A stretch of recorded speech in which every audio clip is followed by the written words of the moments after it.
o cheiro da grama na primavera. E o som dos pássaros. Eu sei que estou em casa. Meus pais viveram aqui nessa terra. E você não pode me entender sem compreender o lugar onde fui criado. Todas as religiões possuem uma história sobre a criação.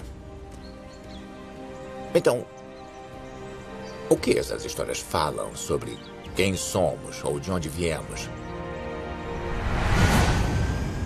Estou viajando para descobrir onde começamos.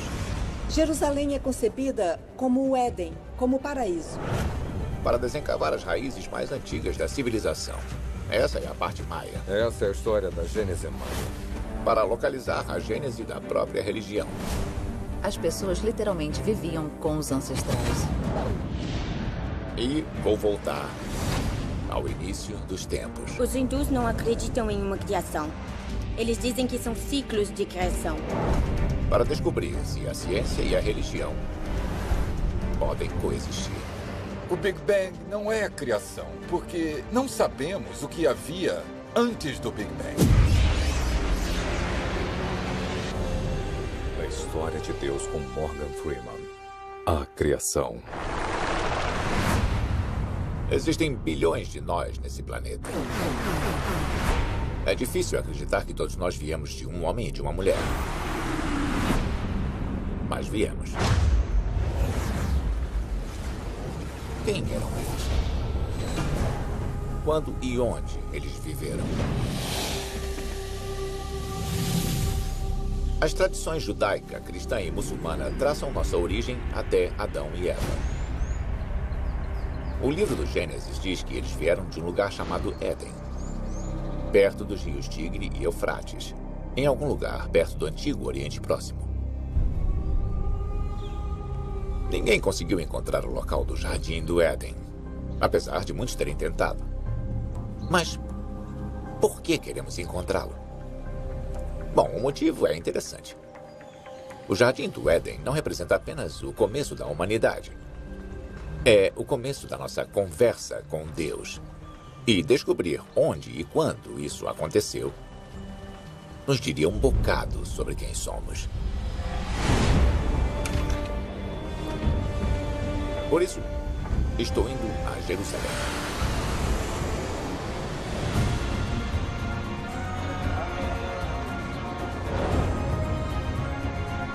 Essa é uma das cidades mais antigas do mundo.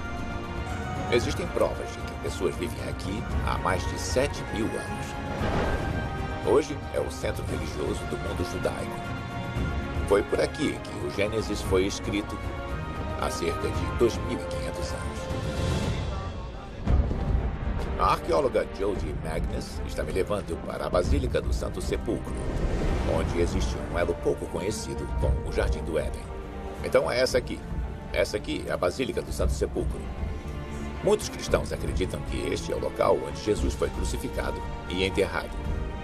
Mas outra antiga tradição também diz que esse é o local onde foi enterrado Adão. Essa área em que estamos entrando fica debaixo da rocha do Gólgota, que é o afloramento rochoso em que os cristãos acreditam que Jesus foi crucificado. Aqui é chamado de Capela de Adão. Existe uma tradição muito antiga do cristianismo que liga este local a Adão, o primeiro homem. Quando Jesus foi crucificado no topo da rocha, acima de nós, seu sangue escorregou para baixo por uma rachadura na rocha e Adão, o primeiro homem, estava enterrado aqui. E quando o sangue de Jesus encostou em Adão, Adão então ressuscitou. Há quase 1.700 anos, quando o imperador romano Constantino construiu a Basílica, ele também fez um santuário em volta dessa rachadura na rocha do Gólgota, a Capela de Adão. Mas isso não contradiz a passagem da Bíblia que diz que o Jardim do Éden era localizado em algum lugar entre o Eufrates e Tigre.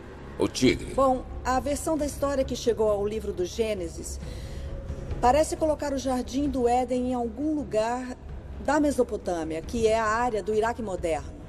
Mas como você acha que surgiu essa tradição de Adão estar aqui em Jerusalém?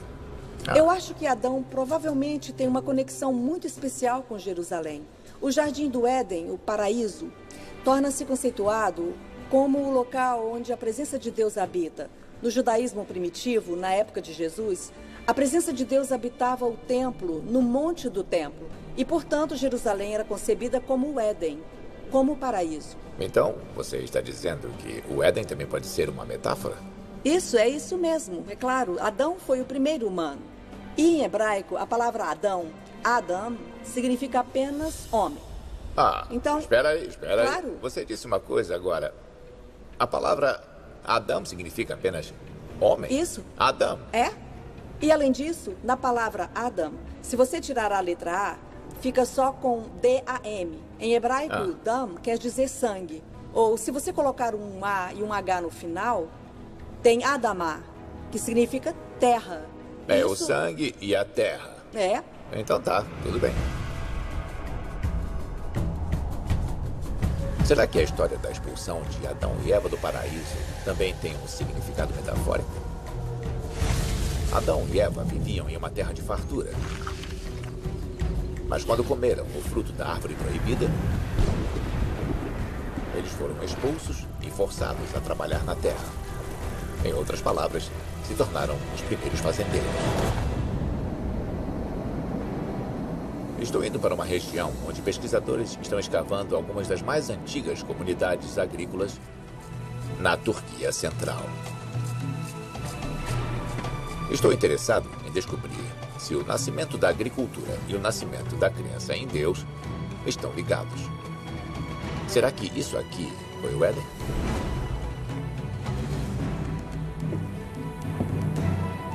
Amy? Oi, vamos entrando. A arqueóloga Amy Bogart tem escavado com sua equipe aqui em Çatalhöyük por 2 décadas. Bem-vindo. Obrigado. Então, Çatalhöyük. Um assentamento com 9.000 anos. 9.000 anos. Incrível, não é? Então, a extensão total é de 32 acres, equivalente a 20 campos de futebol de extensão. Campos de futebol ou de futebol americano? Não sei. Provavelmente futebol. Tá bom. Mas eles têm tamanhos muito parecidos. É. Você pode ver que aquelas casas são muito coladas umas nas outras. Não há muito espaço entre elas. Não há espaço nenhum entre elas. É. Elas não tinham janelas nem portas. Cada casa devia ter sua própria entrada por Devia? cima. É. Çatalhöyük era uma cidade sem ruas.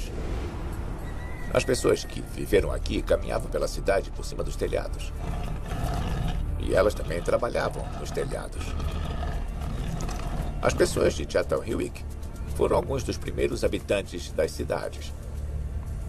Mas eu quero saber se eles também foram alguns dos primeiros crentes. Eles achavam que o mundo havia sido criado por um Deus? Amy me leva até uma casa que pode possuir as respostas. Para que serve aquele buraco com uma margem vermelha que parece muito definido? E se tem um sentido? É um detalhe típico que você encontra em Chatal e que é um nicho para esconder as coisas. Como o dinheiro em obsidiana, sabe? O vidro vulcânico que era valioso como material cortante. Você não encontra com facilidade. Isso mesmo. Os esconderijos mais importantes que os arqueólogos encontraram aqui ficam debaixo das áreas de dormir. Tá, e o que são aqueles buracos ali em cima? Na verdade, aquilo são túmulos. São fossos onde... Espera um pouco. Um ser humano não caberia ali. Um bebê, talvez. A forma que eles tinham para colocar os adultos maduros nesses fossos era amarrá-los muito bem, em uma posição flexionada. E os buracos eram reabertos e novos indivíduos eram colocados enquanto a casa existisse. Olha. As pessoas eram enterradas debaixo das plataformas, então elas literalmente viviam com os ancestrais. Isso parece ter algum conteúdo religioso. Acho que você tem razão. E isso levanta perguntas sobre o que você pode chamar de práticas ritualísticas, que pareciam ser cruciais para a vida em comunidade. Será que esses enterros são provas de uma crença em Deus? O antropólogo Harvey Whitehouse está tentando entrar nas mentes desses primeiros habitantes da cidade. Isso aqui é um modelo autêntico de como achamos que devia ser uma casa típica de Satalhuk. Esses são os tipos de objetos que podíamos esperar encontrar em uma dessas casas. Aqui temos exemplos de arte nas paredes. Podemos encontrar cabeças de touro. A gente costuma encontrar elas dentro das paredes. Em um caso, eu as vi arrumadas como se fossem um escudo protetor em volta desses espaços vazios. E sabemos que esses espaços eram usados para dormir. Mas, Harvey, você é um antropólogo. Então, você entende mais sobre as mentes dessas pessoas, não é? Bom, a minha imaginação corre solta em um ambiente como esse, porque eu vi o tipo de coisa que sai das paredes e o que eles encontraram debaixo do chão.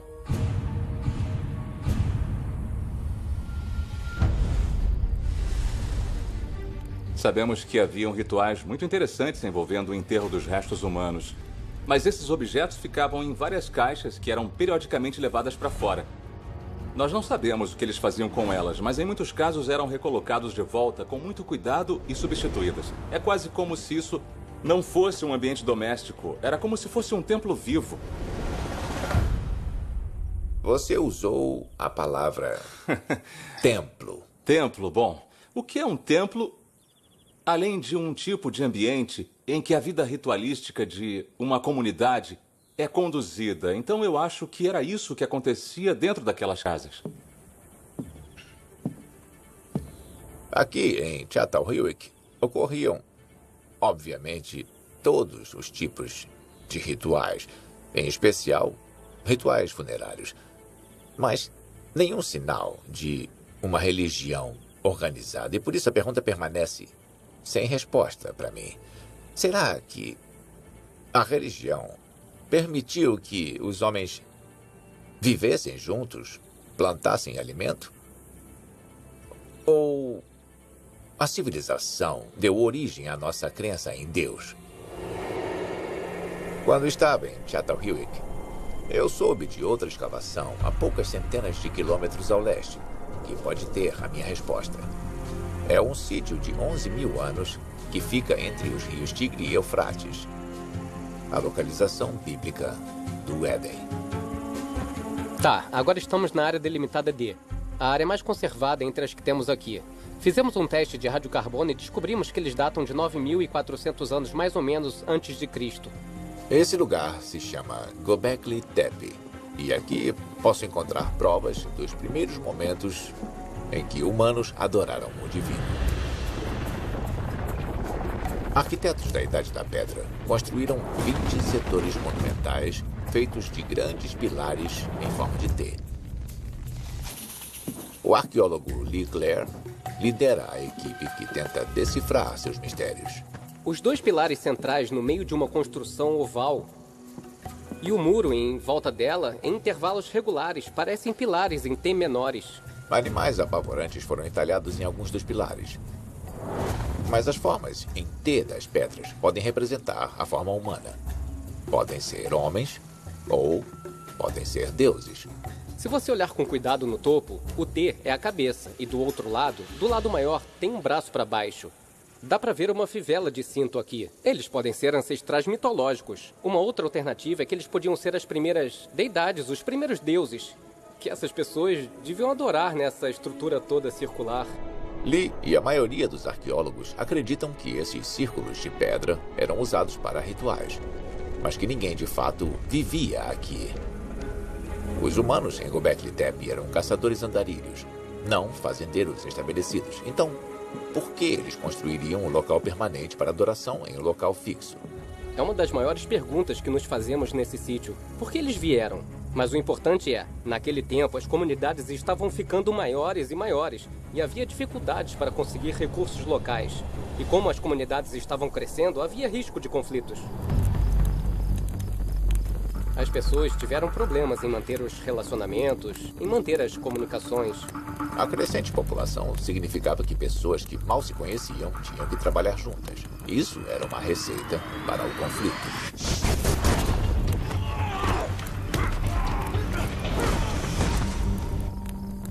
Os rituais religiosos em Göbekli Tepe podem ter acalmado esses conflitos. É possível que, pela primeira vez na história da humanidade, pessoas de grupos diferentes tenham se juntado em volta de crenças em comum. E nesses primeiros momentos que formaram a religião, eles podem ter compartilhado histórias sobre os locais de onde vieram. Histórias que celebravam um passado em comum e os uniram para o futuro. Göbekli Tepe traça o nascimento da adoração religiosa há mais de 11 mil anos. Muito tempo antes dos muçulmanos, cristãos, judeus, hindus ou budistas. As pessoas se uniam para conversar, comer e adorar. Pode ser que a força motora por trás do nosso maior feito, a civilização, tenha sido Deus.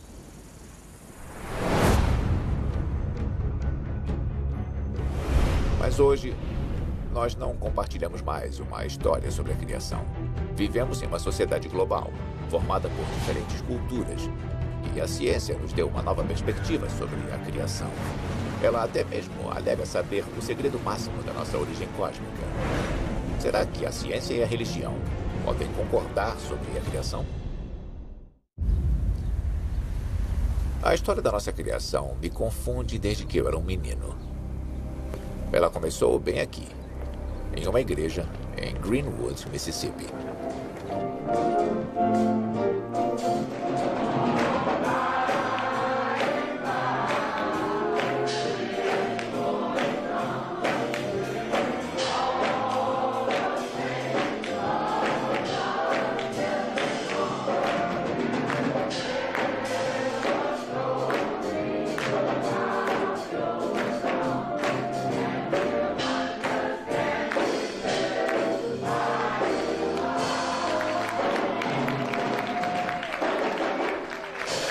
Eu devia ter a idade deles quando aconteceu. Eu me lembro do pastor lendo o livro do Gênesis.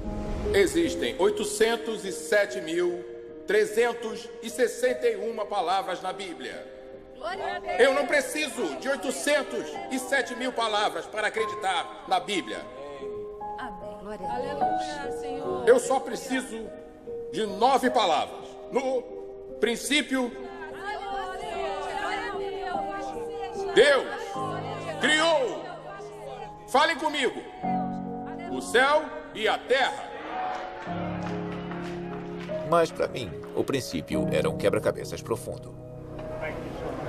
Num momento não havia nada, e no outro, tudo. Você está ótimo. Eu vou levando. Se Deus criou o universo, quem estava lá para criar Deus? Quando eu fiquei mais velho, ouvi que cientistas tinham encontrado provas do Big Bang.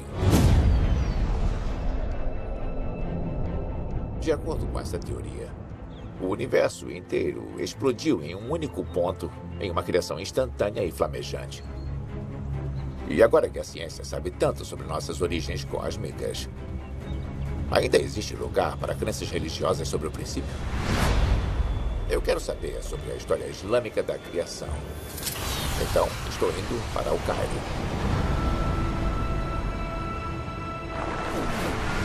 Uma das maiores e mais antigas cidades do mundo muçulmano. O Islã tem raízes profundas na ciência. Astrônomos muçulmanos mapeavam os céus pouco depois do tempo de Maomé.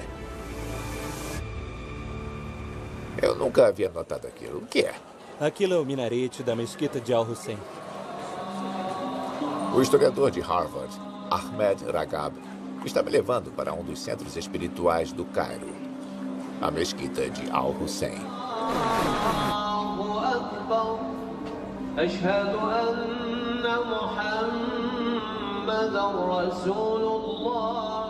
Eles começam formando linhas viradas para a Meca.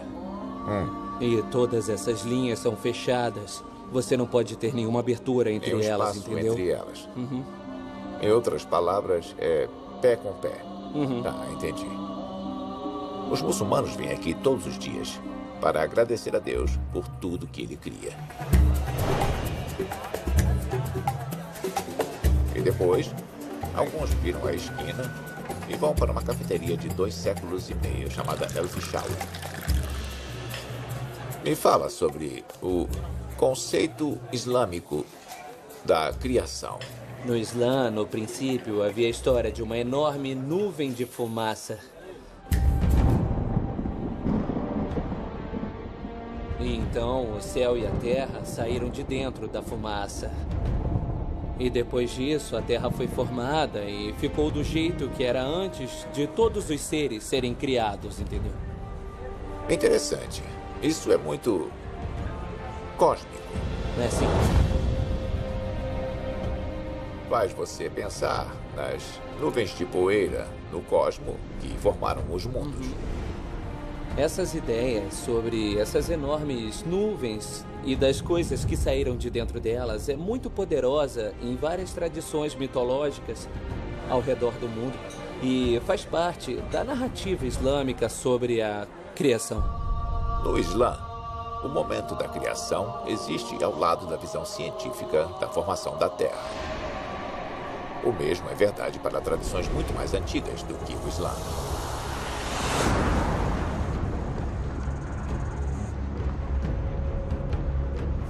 Os povos aborígenes viveram na Austrália Central por dezenas de milhares de anos. Eles contam a história da criação do mundo há mais tempo do que qualquer um pode lembrar. Ah, que bonito. A família do meu avô era guardiã deste local. E agora isso foi passado para mim. Warren Williams e o povo Arrente chamou esse local de lar. Esse lugar é tão grande que você só conseguiria ver do espaço. Talvez numa imagem por satélite. É verdade. O astrônomo cultural Duane Hamaker tenta conectar as histórias da criação aborígene com a ciência moderna. Por isso, Warren o está levando para onde seus ancestrais dizem que tudo começou. Um vale em forma de tigela, chamado Noralá.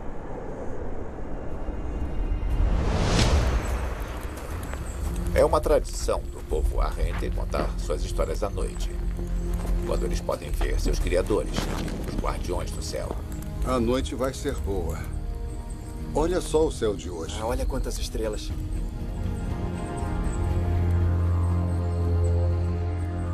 Incrível.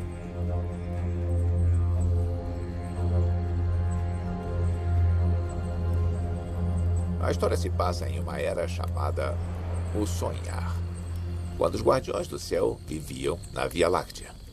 O Sonhar é um período da criação quando tudo estava começando. Quando as mulheres estavam dançando em uma cerimônia e uma delas tinha um pequeno bebê nos braços.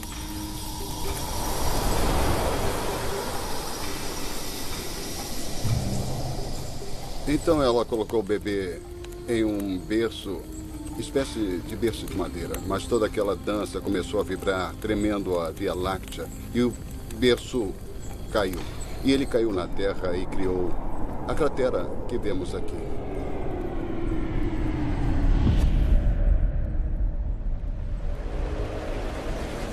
Isso é fascinante porque, de acordo com os cientistas, foi um asteroide que atingiu o solo e causou uma explosão enorme, criando essa grande cratera aqui. Duane quer saber mais sobre o berço da história que Warren e seus ancestrais veem como a causa da sua criação. Esse aqui. Você pode ver a Via Láctea com clareza. E aquilo parece com um berço caindo direto da Via Láctea. Na astronomia ocidental, chamamos aquilo de Corona Australis. Aquela constelação significa a coroa do sul. Mas você está certo, parece mesmo com um berço caindo da Via Láctea. É, parece um berço virado. Quando amanhece, Duane pede para Warren mostrar para ele onde exatamente o bebê das estrelas pousou. Passa bem por aqui? É. Dá só uma olhada. Fica bem no centro da cratera meteórica, geologicamente chamada de Gosses Bluff. Então é aqui? É. Foi aqui que começou. Bom, as rochas caíram aqui no solo, formando isso. E o primeiro homem foi criado. E a primeira mulher também. E eu estou aqui agora por causa deles. Tudo começou aqui, caindo do céu à noite e criando tudo isso. A ciência nunca considerou de verdade algumas dessas antigas histórias da criação como válidas. E o que estamos descobrindo é que a história da criação, sob uma perspectiva aborígene e sob uma perspectiva científica, aqui em Tnorula, são idênticas. São exatamente iguais. Para o povo Arrente, a vida começou aqui. E a tradição exige uma saudação aos ancestrais sempre que você entra nesse local sagrado. Oi!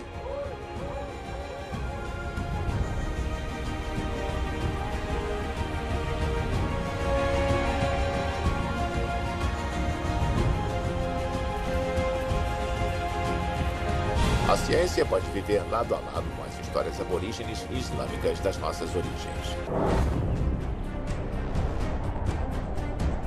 Mas agora estou curioso sobre a ciência e a história judaico-cristã. Então eu vim até Roma, onde o teto da maravilhosa Capela Sistina de Michelangelo retrata o livro do Gênesis. Em 6 dias, Deus cria a luz, faz o sol e a lua e cria o homem.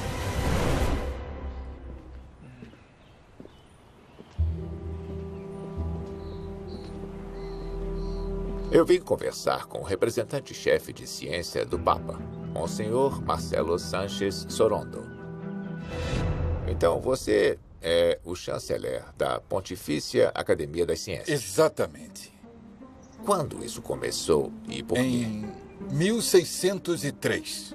Em 1603? E 3, isso. E o chefe da primeira geração foi o Galileu. E a ideia é ter uma nova academia para desenvolver um raciocínio científico para as coisas. Então temos 2 abordagens diferentes sobre a ideia da criação. Existe o Gênesis e existe o Big Bang. O Big Bang não é a criação exatamente, porque não sabemos o que havia antes do Big Bang. É exatamente minha pergunta. Exatamente. E por isso, a criação não tem nada a ver com o Big Bang.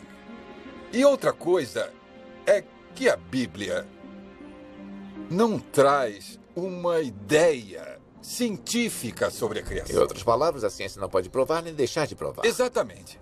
Nós dizemos que a Bíblia tem a ideia da criação, mas no sentido teológico da criação, não no sentido não científico de criação. Obrigado. Foi um prazer.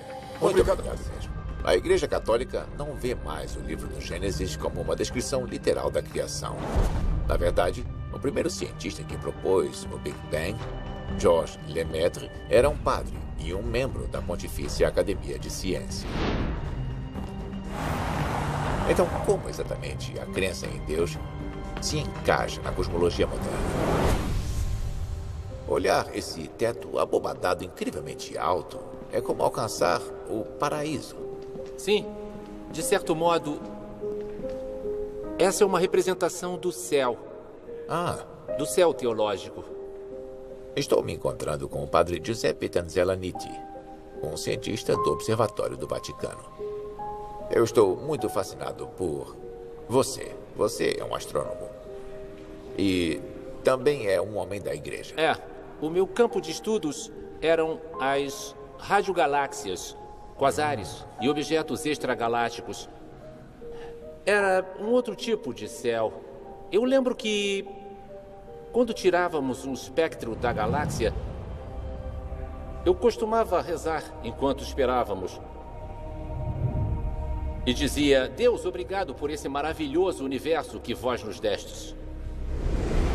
Deve ter havido um momento em que você se questionou sobre a natureza da criação.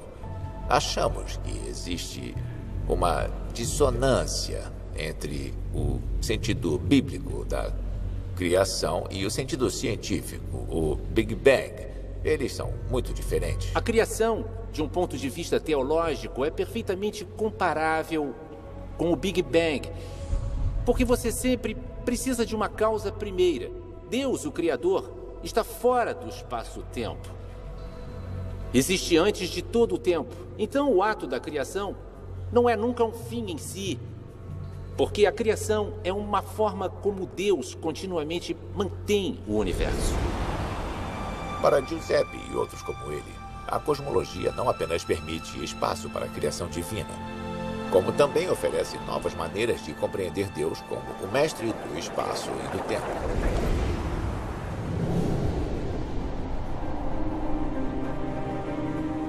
Eu gostei do que o padre Giuseppe disse sobre a criação ser um ato contínuo, que não começou nem terminou com o Big Bang, que é uma atividade constante de Deus que inclui a evolução. Acho que o que ele estava dizendo era que Deus não existe fora do espaço e do tempo. Deus é o espaço e o tempo. A ideia de que a criação é contínua parece nova, mas não é. Nas profundezas da floresta tropical da Guatemala, cidades perdidas revelam infinitas criações dos antigos maias.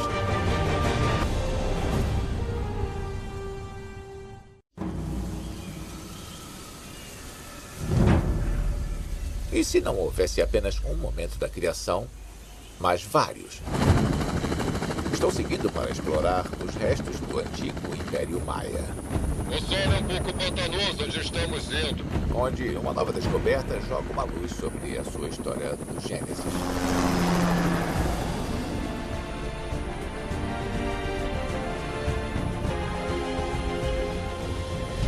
Poucas estradas passam pela densa selva do norte da Guatemala hoje em dia.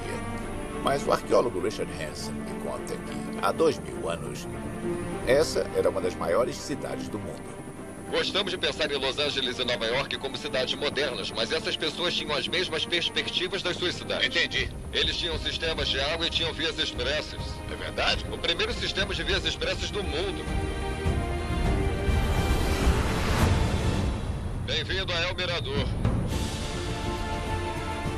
Essa pirâmide é uma das maiores estruturas do mundo em termos de volume. Essa pirâmide tem mais de 1 quilômetro de base.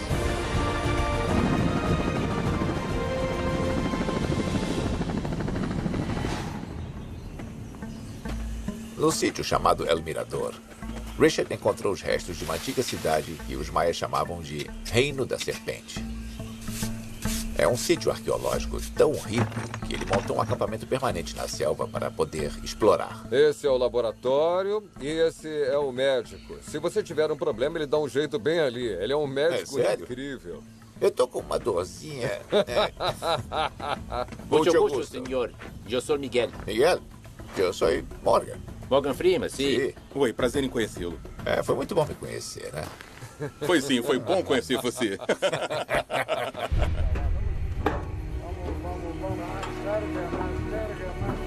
Pronto? É isso aí, vamos nessa.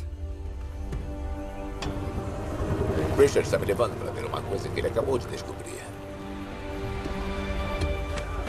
Olha isso, essa é uma das escavações mais interessantes que temos no momento. Ah, meu Deus! Essa arte foi talhada em estuque centenas de anos antes de Cristo. E tem cenas incríveis mostrando o panteão inteiro da religião maia. Então você está dizendo que isso aqui tem a história da criação. Essa é a Bíblia Maia. Essa é a história do Gênesis Maia. Com todas as deidades necessárias para contar essa história. Isso é inacreditável. Quer dizer, se você parar para pensar que isso não foi feito no século XV ou XVI, isso foi feito há pelo menos 2000 anos. Essa é a versão mais antiga da história sagrada da criação dos maias que já foi encontrada. O foco é em 2 nadadores carregando uma cabeça decepada. Essa cabeça dá uma pista sobre quem esse aqui teria sido. Acho que esse é Hunahpu, Ele é o pai dos heróis gêmeos que participam de todo o processo da criação.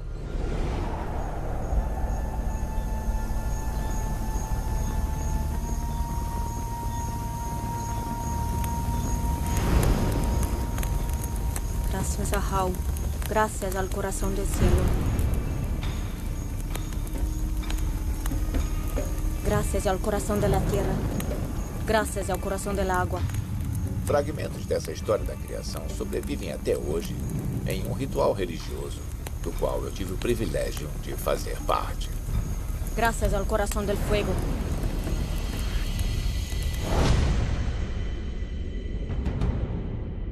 O ritual relembra a saga do deus do milho sendo enganado para descer ao submundo, onde foi decapitado. Seus filhos, conhecidos como os heróis gêmeos, partem ao seu resgate, mas só conseguem chegar ao submundo sendo queimados até virarem cinzas. As cinzas representam os heróis gêmeos. Ela vai misturar o milho com as cinzas e vai colocar tudo na água. Conforme as cinzas afundam para as águas subterrâneas, os heróis gêmeos se regeneram. Eles retornam para a Terra com a cabeça do deus do milho e vão plantá-la no solo.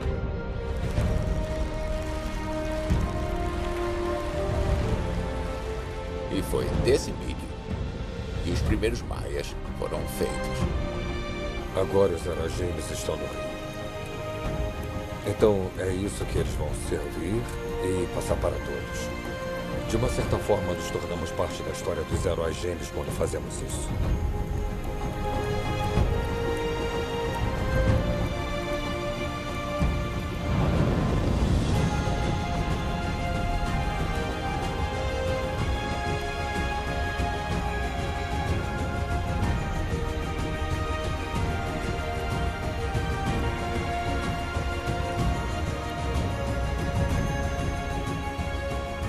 Nós não fazemos rituais em homenagem a Adão e Eva, mas os heróis gêmeos eram cruciais para a cultura maia. A história da morte e renascimento deles era ligada ao crescimento da colheita mais importante, o milho, um ato de criação do qual os maias dependiam todo o ano.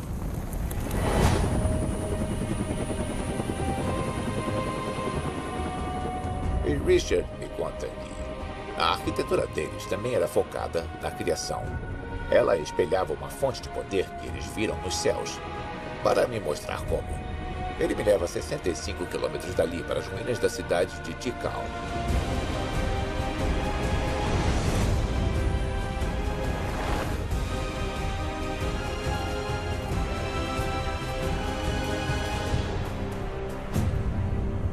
Os templos daqui são arrumados em grupos de 3, uma tríade. Bom, Richard, eu consigo perceber que há um padrão aqui, mas alguma coisa está faltando. O que eu não percebi? Bom, há um padrão, Morgan. Esse é um padrão bem definido aqui que persistiu por centenas de anos. Há uma enorme construção aqui com a escadaria virada para dentro. E uma outra ali também com a escadaria voltada para dentro. Tá, e uma terceira. Mas... A terceira estava bem na nossa frente. Havia uma terceira estrutura. Ela foi desmontada, é claro, e não existe mais. Mas a grande construção ficava bem na nossa frente. Era alta, ou ainda mais alta. E foi feita para constituir a tríade de 3 pedras. Richard e outros especialistas acreditam que essa disposição das pedras dos templos é um eco deliberado de um triângulo de estrelas na constelação de Orion. E no centro das 3 estrelas há uma grande nebulosa, uma nuvem cósmica de criação estelar. Sabemos pelos maias contemporâneos que existe um coração celestial. A parte de dentro de Orion, que fica na constelação de Orion.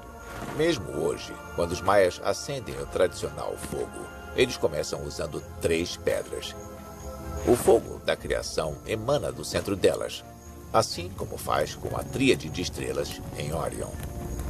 Está me dizendo que os maias tiraram essa tríade, essa manifestação da criação da constelação de Orion, Parece que era isso que eles observavam.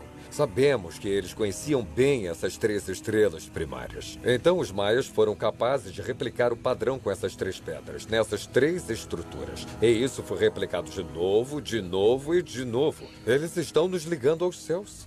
Estão nos permitindo que vejamos a criação simbolicamente.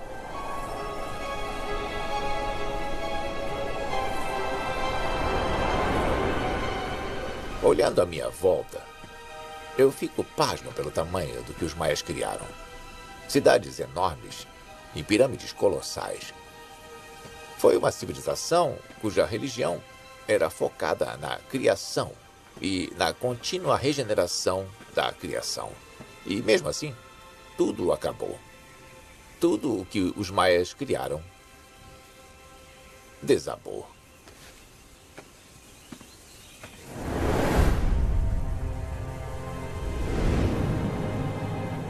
Acho que nós não gastamos tempo suficiente comemorando os caminhos que nossos ancestrais seguiram para chegar aqui.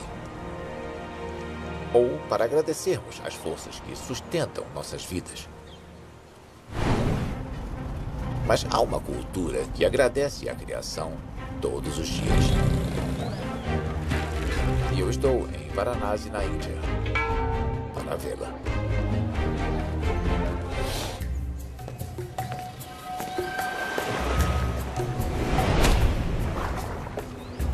A Índia é o lar de 1 bilhão de hindus, a 3ª maior fé do mundo. Ela tem vários deuses e várias histórias da criação. Uma das mais conhecidas gira em torno do rio que dá vida a eles, o Ganges, ou Ganga. Morgan, agora estamos no rio Ganga. Ganga? Ganga, o mais sagrado dos rios sagrados e o centro do universo hindu. Ele só existe porque é sagrado e puro e santificado pelos céus. Ele só existe porque... Você acredita? Você acredita que Sim. é verdade. Ah, adorei, tá. Adorei isso. A historiadora Benda Paranjape me leva para um santuário, a Ganga. Cuidado. Tá. Ganga não é apenas um rio, mas também uma deusa. A ideia é que você se curve mesmo antes de entrar no santuário. Mas não para uma pessoa baixa como eu. E aí você chega ao local onde pode ver a mãe Ganga. O que ela está segurando na mão esquerda superior? Ela está segurando uma lótus. Aquilo Uma lótus? é um símbolo de pureza.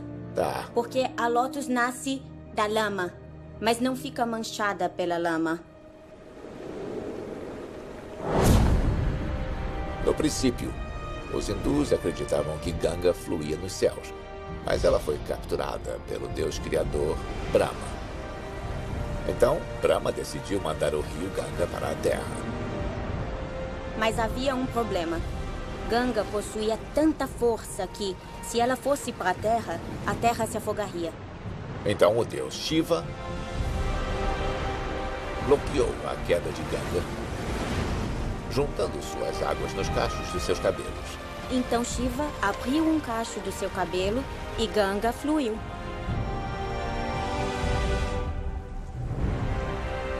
Ela é a mãe porque dá vida a tudo.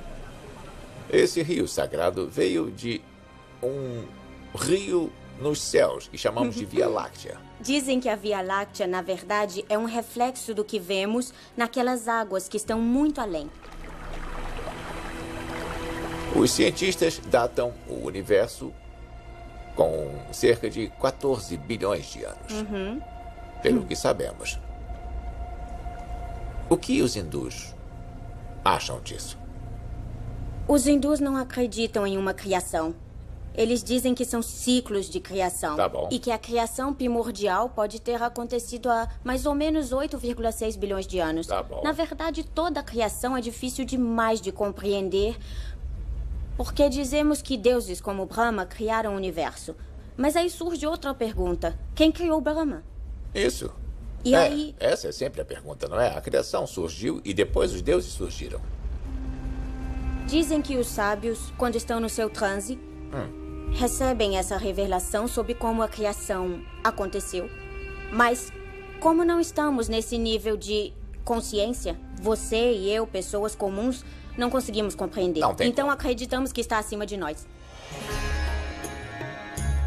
A filosofia hindu é não tentar solucionar a charada da criação que aconteceu há muito tempo.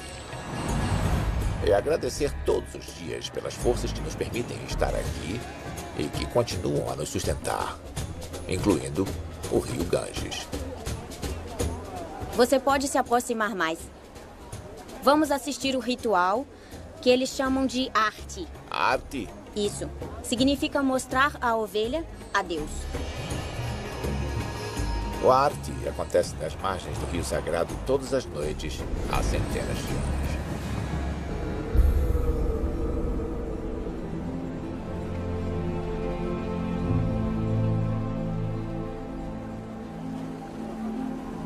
A oração é essa. Deus, você é como meu pai, como minha mãe. Como a minha mãe. Toda minha existência é você. Toda minha existência é você. Eu sou apenas uma sombra. Sou um recipiente. Que contém você. Que contém... Isso é maravilhoso. 7 sacerdotes oferecem todos os elementos à Ganga: água, ar, terra na forma de flores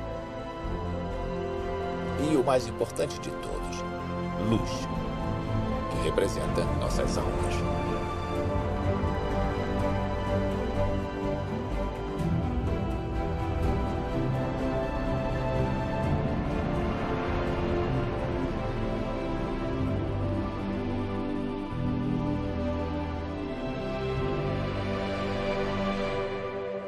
Conforme a cerimônia se encerra, as pessoas se juntam na beira da água para colocar a luz das suas próprias almas em um minúsculo recipiente. Essa é a nossa forma individual de nos oferecer ao rio. E as velas levam nossas almas ao rio. É a luz da minha alma. Minha alma. E diz, leve ela para onde você achar que será bom para mim.